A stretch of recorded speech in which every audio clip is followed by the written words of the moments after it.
மண்மரபு நேயர்களுக்கு வணக்கம். நம்ம இன்றைய காணொலியில் எதை பற்றி பார்க்க போகிறோம் அப்படின்னு பார்த்தீங்கன்னா, தேர்தல் குறித்த கல்வெட்டுகள் பற்றி நம்மிடையே விளக்கம் தர வந்திருக்காங்க. தமிழ்நாடு அரசு தொல்லியல் துறையில் பணியாற்றி ஓய்வு பெற்ற முதுபெரும் கல்வெட்டு ஆய்வாளர் திரு குழந்தைவேலன் ஐயா அவர்கள் நம்ம இடத்துல வந்திருக்காங்க. இந்த தேர்தல் கல்வெட்டுகள் குறித்தும் இன்னைக்கு நமக்கு கிடைக்கக்கூடிய தொன்மையான தேர்தல் கல்வெட்டுகள் சொல்லக்கூடிய செய்திகள் என்ன அப்படின்றத பற்றி நம்மடியே ரொம்ப விரிவா விளக்கம் அளிக்கிறதுக்காக ஐயா வந்திருக்காங்க. வாங்க ஐயா கிட்ட போய். ஐயா வணக்கம். ஐயா வணக்கம். இப்பொழுது தேர்தல் நேரம். தேர்தலை பற்றி இந்தியாவுடைய தலைமை அமைச்சர் கொண்டு எங்களுடைய முன்னாள் தொழில்துறை தலைவர் வரைக்கும் இந்த தேர்தல் பற்றி நிறைய எழுதியிருக்காங்க.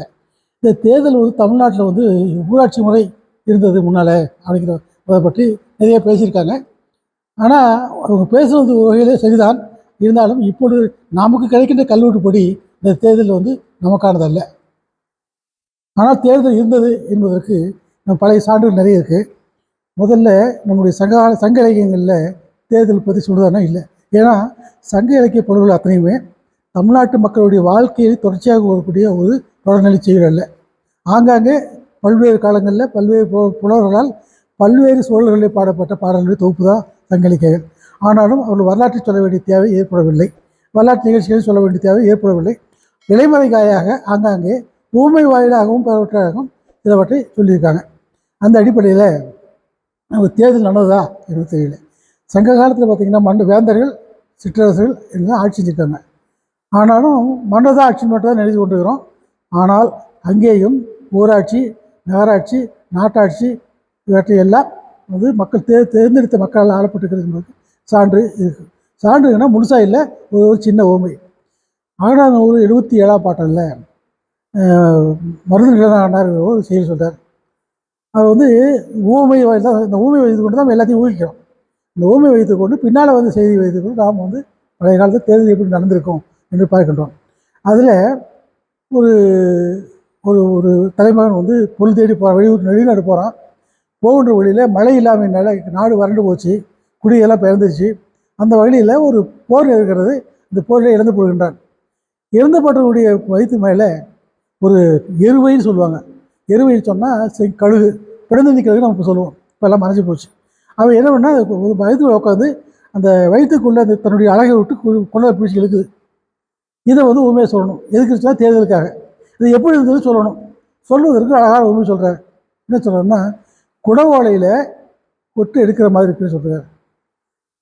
கயிறு விழி குளிச்சு ஓலை கொன்மார் அப்படின்னு சொல்லிட்டு அதுபோல் இருக்குன்னு சொல்கிறதுக்கு எடுத்துக்காட்டு சொல்கிறார். அதை வைத்து கொண்டு தான் நம்ம சொல்கிறோம் தேர்தல் சொல்லிட்டு. ஏனென்றால் சங்க இலக்கியங்களையோ தமிழ் பழைய இலக்கியங்கள்லையோ இந்த தேர்தல் மதிப்பு சொல்ல வேண்டிய தேவை ஏற்படவில்லை, இருந்தது ஏற்படவில்லை. ஆக அது இருந்ததுனால என்ன சொன்னால் நம்ம பின்னால் கல்லூரிகளில் தேர்மொழி சொல்கிறோம். இந்த கல்லூரிக்கு அங்கே தான் காரணம். ஏன்னா அப்பொழுது அந்த ஒவ்வொரு தேர்தல் என்றால் அதற்குரிய நெறிமுறைகள், தேர்தலில் நிற்க வேண்டிய தகுதிகள் எல்லாவற்றையும் விட்டிருக்கும். இது எழுதா கல்வியாக வழி வழியாக வந்தது. இந்த வந்த பொழுது என்ன, தமிழ்நாட்டில் கிபி 6ஆம் நூற்றாண்டுக்கு பின்னால் ஒரு சங்காலத்துடைய வீழ்ச்சிக்கு பின்னால் கிபி 6ஆம் நூற்றாண்டில் நாட்டு பின்னால் தமிழ்நாட்டுடைய வடக்கிலையும் தெற்கிலையும் புதிய அரசுகள் தோன்றுகின்றன. வடக்கே பல்லவர்கள் வர்றாங்க, தெற்கே பாண்டியர்கள் வர்றாங்க. இவர்கள் வருகின்ற பொழுது முழுக்க அதாவது வடமொழியாளருடைய வழிகாட்டோடு வர்றாங்க. ஏனென்றால் அதுக்கு முன்னாடி வடமொழியில் ஆரம்பத்தில் வேத வேலை செய்து வருகின்றாங்க. வர்ற பொழுது இவர்கள் காலம் முதற்கொண்டு பல்லவர் பாண்டியர் காலம் முதற்கொண்டு தமிழ்நாட்டில் இருக்கக்கூடிய எல்லா வளமான நிலங்களையும் சதுர்வேதி மங்கலம், பரமதேயம், நகரம் என்ற பேரில் வாரி கொடுத்துருக்காங்க. இந்த வாரி கொடுக்கப்பட்ட நிலங்களில் ஒரு தனித்தனி ஊர் அமைஞ்சிருச்சு. பிரதேயமும் தனி ஊர் அமைஞ்சிருச்சு, சதுர்வேதி மங்கலம் தனி ஊர் அமைஞ்சிருக்கிறது, நகரம் என்பது தனி ஊர். இது முழுக்க ஆட்சி அவர்கள் தான். நம்ம மக்கள் போட்டியிட முடியாது. அப்போ பழைய தேர்தல் முறை எல்லா இடத்தையும் ஒத்து வராது. அந்த சட்டம் மற்ற நெறிமுறைகள் தகுதிகள் எல்லாம் ஒத்து வந்தாலும் தேர்தல் நிற்கக்கூடிய தகுதி இல்லை. அதுக்காக தான் புதுசாக வருகின்ற போது அந்த கல்வெட்டு முடிச்சு எல்லா இடத்துலையும் வெளிப்படல. முதலாக 10ஆம் நூற்றாண்டில் நம்முடைய பாண்டிய அரசுடைய கல்வெட்டு உள்ள மானூர், அது பழைய பேர் மானநிலை நல்லூர் சுருக்கம் தான் மானூர். அங்கே அந்த அரசனுடைய கல்வெட்டில் வருது. அதில் எப்படி தேர்ந்தெடுக்கிறாங்க, அங்கே அறம் செய்கின்றவர், அதாவது உறுதி செய்கின்றவர்கள் அந்த வாரியம் செய்கின்றவருடைய தேர்வு எப்படி தேர்ந்தெடுக்கணுங்கிறது சுருக்கமாக சொல்லிட்டு போயிடுது. அதுக்கு என்ன தகுதிங்கிறதே சொல்லுது. இந்த தகுதியை சொல்லுகின்ற பொழுது முழுக்க வடமொழியாளர் தான், மற்றவங்க யாரும் போட்டியிட முடியாது. அதுக்குரிய தகுதி. ஏனென்றால் 4 வேதம் வல்லானாய், இப்போ பிரமாணம் வல்லானாய், அரைமணியை வீடு எடுத்துருப்பானாய், இப்போ பல்வேறு காரணங்கள் சொல்லியிருப்பாங்க. மற்ற தகுதிகளெல்லாம் யார் தவறு செஞ்சாங்களோ, யார் நிற்கிறது தகுதி உடையவங்க இது எல்லாமே பழையதுதான், அது புதுசாக கொண்டு வராங்க. இது வந்து ஒரு அதே போல் அது விரிவாக இல்லாமல் அதே போல் இது குறுக்கமாக சொல்லுது, தேர்தலை பற்றி சொல்லலை, அந்த விதிகள் மட்டும்தான் சொல்லுது. அதுக்கு அடுத்தபடியாக திருநெல்வேலியில் அதே போல் இந்த இது மன்றாடுவார் சொல்ல நம்ம வந்து நீங்கள் நீதிபதினு சொல்கிறீங்க இல்லையா, அறமுறைப்பார், அதுக்குரிய யார் தேர்ந்தெடுக்கிறது, அதுக்கு தகுதி என்னங்கிறத பெற பொழுது அதை மட்டும் சொல்லுகின்றன. 16வது சோழனுடைய கல்வெட்டில் தான் முதல்ல நம்ம எப்படிலாம் தேர்தல் நடத்துகிறாங்க அப்படின்னு பார்க்குறோம். அது உத்தரமேரூரில் முதல் கல்வெட்டாக பார்க்குறோம், அந்த விரிவாக பார்க்குறோம். உத்தரமேரூரில் முதல் கல்வெட்டு எப்படி வந்து இருக்காங்க, யாருடைய முன்னிலையில் தேர்தல் நடக்கிறது, எந்தெந்த வார்டு இது தேர்ந்தெடுக்க வேண்டும், அதுக்கு என்ன வேண்டும், 30 குடும்பமாக பிரிக்காங்க. குடும்பம் என்றால் வார்டு நீ சொல்கிறீங்க, அது மாதிரி அந்த தேர்தல் வாங்கினதை 30 கூறுகளாக, அதாவது வார்டுகளாக, நீ தமிழில் வார்டு, தமிழில் குடும்பங்களாக பிரித்து எடுக்கிறாங்க.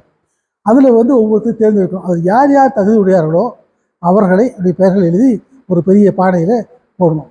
இது முறை. போட்ட பின்னால் இதை வந்து என்ன செய்வாங்கன்னா, போட்டு எல்லாத்தையும் மேலே கட்டிட்டு அதை வச்சுருவாங்க. ஊரில் இருக்க அத்தனை பேரையும், அதாவது இளையவர்கள் முதியவர்கள் அத்தனை பேரையும் ஊருக்கு பெரிய மண்டபத்தில் கூட வச்சு அவங்களுக்கு முன்னால் அதை வந்து எல்லாரும் ஒரு இளைஞன் வந்து இந்த பானையை தூக்கி காட்டும், இது யாருமே எதுவும் செய்யலைன்ட்டு தூக்கி காட்டி அதுவும் மாட்டு காட்டி கீழே வச்சுட்டு, பகல் இரவு அறிய முடியாத சிறுவன், அதாவது பாடகர்னு சொல்லுவோம், அவனை கூப்பிட்டு அந்த உள்ளுக்குள்ளே கை விட்டு சொல்லுவாங்க. அவன் எடுத்து போடுறது இன்னொரு பாடகர் போட்டு இது மாதிரி 30 குடும்பங்களையும் தேர்ந்தெடுப்பான். தேர்ந்தெடுப்பனால அதை வந்து என்ன சொன்னால், அங்கே இருக்கிற ஒருத்தரை கூப்பிட்டு அந்த பானையை தூக்கி காட்டி கையை அதை எடுத்து கொடுப்பாங்க. கொடுக்குற பொழுது அங்கே நடுவர் இருப்பாங்க, அதாவது மத்தியஸ்தான் சொல்லுவோம், நடுவர் தான் வாங்குற பொழுது அதாவது அந்த கூட்டத்தார் முன்னால் தன் கைகளை முறையில் எல்லாத்தையும் அகலை விரித்து காட்டிட்டு அதை வாங்கி படிப்பார். படித்த முன்னால் அங்கே இருக்கின்ற யார் படிக்கிறோமோ அவங்க எல்லாத்தையும் படித்த முன்னால் அது இருக்கப்படும். இப்படிதான் தேர்தல் முறை. அதுக்கு தகுதியில் என்னென்னு சொல்கிற பொழுது நான் ஏற்கனவே சொன்னது போல், தமிழ்நாட்டில் இருக்கக்கூடிய தமிழ் பேசுகிற தமிழ் மக்களுக்கு யாருக்கும் தகுதி இல்லை. முழுக்க அது வந்து பிராமணர்கள் சொல்கிறான், அதை வடமொழி சொல்கிறோம், பிராமணர் தான் அது அவங்க சொல்கிறது, அது பிராமணர் தான் சொல்கிறாங்க. அது வந்து அவர்களுக்காக ஏற்பட்ட அந்த ஒரு இது. ஆகவே அந்த இருக்கப்பட்டதில் 4 வேதம் படிச்சிருக்கணும். அதில் 2 பாஷையத்தில் 4 பாஷையத்தில் ஒரு பாஷையும் நல்லவனாக இருக்கணும். இது போன்ற எல்லா தகுதிகளையும் வந்து அதே போல் அந்த ஊரில் வந்து குடியிருக்க ஒரு நிலம் இருக்கணும், காணியாவது நிலம் இருக்கணும், அதில் அவங்க வீடு எடுத்துருக்க வேண்டும், இப்படி இருக்கின்றத எது இருக்க வேண்டும் என்று சொல்கிறதுனால இந்த முறை பின்னால் வந்து சொல்கிறதுனால முன்னால் இருக்கின்ற அந்த முறை வந்து மாற்றம். இது சொல்கிறோம் இல்லைங்களா, அவனோட திருத்தம் சொல்கிறீங்க, சட்ட திருத்தனுடைய வெளிப்பாடு தான் இவைகள் எல்லாம். இது இப்போ சொல்லுகின்ற பின்னால் வந்த பாண்டியனுடைய கல்வெட்டு, இவருடைய பரத சோழனுடைய கல்வெட்டு, இவங்க எல்லாமே அந்த திருத்தத்தை நெறிப்படுத்தி ஆவணப்படுத்துவதற்காக வந்த கல்வெட்டுகள் தான். இது தமிழ்நாட்டு தேர்தல் மொழி அல்ல, தமிழர்களுக்கான தேர்தல் மொழி அல்ல. இது முழுக்க தமிழ்நாட்டில் வருகின்ற பிராமணர்களுக்காக ஏற்பட்ட மொழி தான். ஆகவே இது வந்து நம்ம வந்து தமிழ்நாட்டு மொழிக்கு எடுத்துக்காட்டு என்று சொல்வது இல்லை. ஆனால் தமிழ்நாட்டில் இருந்தது என்பதற்கு நம்ம வந்து சங்க காலத்திலேயே சான்று இருக்கிறது. இன்னும் சொல்ல வேண்டிய தேவையில்லை. ஏனென்றால் வழிமொழியாக வரதில் வந்து எடுத்து தேவையில்லை. இதான் சொன்னேன், சங்க இலக்கியத்தில் வந்து இதுக்கு சொல்ல வேண்டிய தேவை ஏற்படவில்லை. அதை சொல்ல ஊமை சொன்னதால தெரியுது. இது சொன்னதால நம்ம எல்லாத்தையும் சொல்லிட்டு போகிறோம், இந்த தகுதியெல்லாம் வைத்திருப்பாங்க என்று நாம் அதை விட்டு ஊகித்துக்கிட்டு வருகிறோம். இந்த தேர்தல் முறை என்பது இப்பொழுது சொல்லுகின்ற தேர்தல் முறை தமிழர்களுக்காக அல்ல, தமிழ்நாட்டிலே வந்து குடியேறி பிராமணர்களுக்காக மட்டும்தான். அதுபோல் பார்த்தீங்கன்னா நூற்றுக்கணக்கான சர்வதேவங்கள் இருக்குது, நூற்றுக்கணக்கான பிரமதேயங்கள் இருக்குது. இவற்றை எல்லாம் அவர்களே வாழ்ந்தார்கள். எங்கெங்கே வளமான இடமோ அந்த எல்லாத்தையெல்லாம் சதுர்வேதி மக்களமாக கொடுத்துருக்கார்கள். தேர்தல் சொல்லுகின்ற இந்தியாவுடைய தலைமை அமைச்சரும் எங்கள் தொல்பொருள் ஆராய்ச்சித்துறையுடைய முன்னாள் இயக்குனரும் சொல்கின்ற தேர்தல் முறை தமிழர்களுக்கான தேர்தல் முறை அல்ல, தமிழ்நாட்டில் வந்து குடியேறி இங்கே ஊரமைத்து கொண்ட பிராமணர்களுக்காக எடுக்கப்பட்டது. அது நான் தமிழுக்கு இல்லைன்னு சொல்ல, ஏன்னா தமிழுடைய முறை தான் நான் சொன்னேன், சங்க இலக்கியத்தையே வந்துருக்குன்னு சொல்கிறேங்க. ஆனால் விரிவாக சொல்ல வேண்டிய தேவையில்லை அங்கே. ஆகவே சுருக்கமாக சொல்லி எடுத்துக்காட்டு தான். ஏன்னா மக்கள் எதுவும் எடுத்துக்காட்டு சொல்ல முடியும். ஊமை சொல்லுவாங்க, ஊமை என்பது எல்லாரும் தெரிஞ்சதாக இருக்கணும், தெரிஞ்சதான் தெரியாது சொல்லணும், தெரிந்ததை எழுதி கொண்டு தெரியாத சொல்லணும். தேர்தல் எப்படின்னு தெரியல, அதுக்காக சொல்கிறாங்க இப்படி தான் இருக்கணும் அப்படி போல சொல்லிட்டு அதை எடுத்துக்காட்டு சொல்கிறாங்க.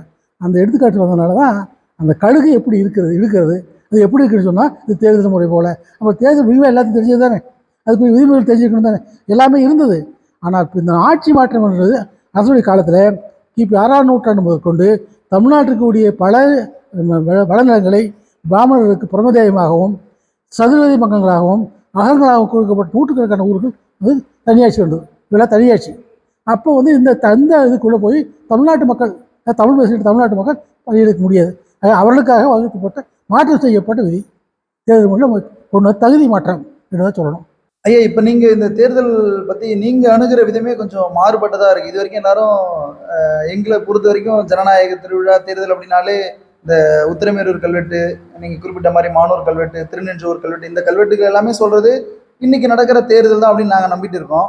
ஆனா நீங்க முன்வைக்கிற விதம் வந்து பாத்தீங்கன்னா முற்றிலும் மாறுபட்டதா இருக்கு. இன்றைய தேர்தலுக்கும் அந்த தேர்தலுக்கும் துளியளவும் தொடர்பு இல்லை அப்படின்ற மாதிரியான ஒரு கருத்தை நீங்க முன்வைக்கிறீங்க. அது முழுக்க முழுக்க இந்த பிராமணர்களுக்காகவும் இந்த ஒரு வாரியங்கள் இது மாதிரியான விஷயங்களுக்காக மட்டும் நடத்தப்பட்டுச்சு அப்படின்னு சொன்னீங்க. இதுல ஒரு இன்னொரு ஐயம் என்னன்னாங்க ஐயா, இப்ப சங்க இலக்கியங்கள் நமக்கு சங்க காலத்துல இந்த மன்றம் அப்படின்ற ஒரு சொல்லலாம் வருதுங்க இல்லையா, அதுக்கான உறுப்பினர்கள் எப்படி தேர்ந்தெடுத்தாங்க?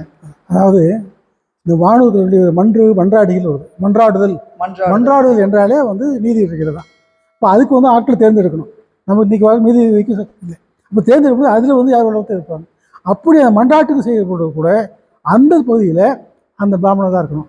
4 வேதம் படித்திருக்க வேண்டும், அந்த பாஷையும் படித்திருக்க வேண்டும், சுதந்திர உடையினர் இருக்க வேண்டும். ஏன்னா சொல்லது எல்லாமே அப்படிதான் சொல்லுது. அப்ப அந்த தகுதிகளை சொல்லும் போதே அந்த சொல்லும்போது, தகுதிகள் ஆமா. அந்த தகுதிகளுக்குள்ள அவங்க தான் வந்திருப்பாங்க ஆமா, அப்படின்னு வேலையே வர சொல்றீங்க. முடியாது. அப்ப 4 வேதங்கள் அவங்க மட்டும் தான் இந்த படிச்சிருப்பாங்க. வேதமே யாரும் படிக்கக்கூடாதுன்னு சொல்லிருக்கோம். ஆ. யாரும் படிக்கவும் இல்லை. அப்போ அப்படி தான் வரணும். ஒரு பிராணம் வரல. அது பாசி நான் பாசி அக்கணிப்பான் கேட்குற போது கூட அவ்வளோதான் இருக்கணும். அப்ப அன்னைக்கு தேர்ந்தெடுக்கப்பட்டவங்க அத்தனை பேருமே பிராமணர்களாக மட்டும்தான் அது இருந்திருக்க இந்த முடியும்னு காட்சியில் சொல்றீங்க. இந்த கருத்து பின்னர் கால 6ஆம் நூற்றாண்டுக்கு பின்னால் இந்த நம்முடைய பின்னால் அரசர்கள் பல்லவர்கள், பாண்டியர்கள், சோழர்கள், பின்னால் அந்த நாயக்கர்கள், இப்போ என்ன ரொம்ப பிற்க போனீங்கன்னா சிற்றரசர்கள் கூட எல்லாமே அவங்க அகரங்கள் கொடுத்தாங்க. அது ஊராக கொடுக்குற பொழுது அதில் வந்து இருக்கக்கூடியவங்க அவங்க தான். நாம் போய் அங்கே போயிட்டு இருக்க முடியாது. நீங்கள் 4 வேதம் படிச்சிருக்க மாட்டீங்கல்ல, ஒரு வேதம் படிச்சிருக்க மாட்டீங்க இல்லையா, இல்லைங்களா? இது எல்லாமே பண்ண முடியாது. ஆகவே வந்து அந்த கொடுக்கப்பட்ட தகுதிகள் அந்த நீங்க இப்ப இந்த உத்திரமேரூர் கல்வெட்டு சொல்லும்போது ஆமா நான் குறைந்தது 4ல் ஒரு வேதமாவது கற்றிருந்ததா ஆமா இருக்கணும்னு ஆமா சொல்றாங்க. யார் அப்ப அந்த படிப்பாங்க? ஒரு வேதத்தை யார் படிப்பாங்க? பிராமணர்கள் மட்டும்தான் வேறு படிச்சிருப்பாங்க. யார் படிப்பாங்க? படித்ததா சான்றே இல்லை. படிக்கக்கூடாதுன்னு சொல்லியிருக்கோம் ஒன்று, படித்ததாக சான்றும் இல்லை, இல்லைங்களா? அப்புறம் 4 இது பாஷையத்தில் 4 இது ஒரு வக்கணி பானாய் இதெல்லாம் படிச்சிருக்கணும். படிச்சிருந்தா மட்டும்தாங்கிற பொழுது இது தகுதி இல்லையா? ஆகவே என்ன சொல்கிறோம்னா இது இது வந்து ஏற்கனவே இந்த தேர்தல் முறை தான், இல்லைன்னு சொல்கிறதுக்கு வாய்ப்பு இல்லை. ஏனென்றால் அங்கே சொல்லியிருக்கு. பின்னால் சொல்ல வேண்டிய காரணம் நேர்ச்சி ஏற்படவில்லை. இப்போ தேவைப்படாதான்னு சொல்லுவோம். வழக்கமும் வழமுறையாக வர்றதா வந்துகிட்டே இருக்குது. வந்துவிட்ட பொழுது மாற்றம் தேவை. இப்போ திருத்தம் வருகிறது, சட்ட திருத்தம். திருத்தம் வரும்பொழுது யார் தகுதியானவங்க, தன்னெல்லாம் வந்து பொதுவாக இருந்திருக்கும். யார் தகுதியானவர்கள் வர பொழுது இவன் தான் நிற்கணும்.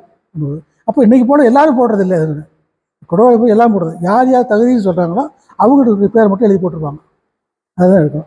அது வந்து ஒரு இதுதான் சொல்கிறேன், மக்கள் நாயகம் ஊரும் இதெல்லாம் வந்து மக்கள் நாயகமாக நடந்தது. நீங்கள் ஜனநாயகம் சொல்கிறீங்க, நான் மக்கள் நாயகம் மக்கள் சொல்கிறேன். நாயகம் இல்ல, நீங்க அந்த சொல்ல பயன்படுத்துவீங்க, எனக்கு தெரியும். மக்கள் நாயகம் அப்படின்ற சொல்ல தான் நீங்க பயன்படுத்துவீங்க. மக்கள் நாயகம், குடிநாயகம். ஏன்னா நம்முடைய மொழி இல்லையா, நம்முடைய நாடு, நம்முடைய மொழி, நம்முடைய இனம் இல்லையா, நம்ம சொல்லணும். இப்போ ஏற்பட்ட போது மாதிரி ஏற்பட்டதான் காரணம் என்னன்னா, இதையெல்லாம் வந்து நம்முடைய தமிழ்நாட்டு மக்களுக்கான தேர்தல் முறை இல்லை, தமிழ்நாட்டிலே கூடிய பிராமணனுக்காக மட்டுமே எழுதப்பட்ட கல்வெட்டுக்கள் இது. ஆனால் தமிழ் தேர்தல் முறை இருந்தது, இது என்பது முன்னால் இருந்து இருக்குது. நன்றிங்க, நன்றிங்க ஐயா. மண்மரபு நேயர்களுக்கு நன்றி. இந்த காணொலியில இதுவரையும் நமக்கு இந்த தேர்தல் முறை குறித்தும் தேர்தல் குறித்த கல்வெட்டுகள் குறித்து நிறைய காணொலிகளை பார்த்துருப்போம். நம்ம கல்வெட்டு ஆய்வாளர் குழந்தைவேலன் ஐயா அவர்கள் வந்து அவங்களுடைய ஒரு கண்ணோட்டத்தில் உண்மையிலேயே இந்த கல்வெட்டுகள் சொல்லக்கூடிய செய்தி என்ன அப்படின்றத நமக்கு ரொம்ப தெளிவான விளக்கங்கள் வாயிலாக புரிய வச்சிருப்பாங்க அப்படின்னு நம்புகிறோம். அடுத்த காணொலியில உங்களை சந்திக்கும் முறை உங்களிடமிருந்து விடைபெறுவது உங்கள் ஜீவா. இது என்னுடைய கண்ணோட்டம் மட்டும் இல்லை, யார் ஒரு உள்ள அந்த கல்வெட்டுக்களை தெளிவாக படிக்கிறார்களோ அவர்கள் வேணும்.